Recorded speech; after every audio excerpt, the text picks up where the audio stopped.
So as I said in the written review, I was really happy with my experience at the B&M store Leytonstone. The staff were really friendly. They couldn't do enough for you really. They all seem to have a really good relationship with each other.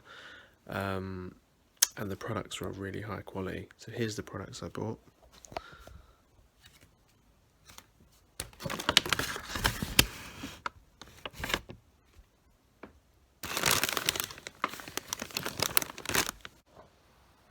The store was very clean, and there was a really good level of stock and variety of products. We were in there for quite a long time, choosing what to buy, and we walked around the entire shop, and it was very clean and tidy.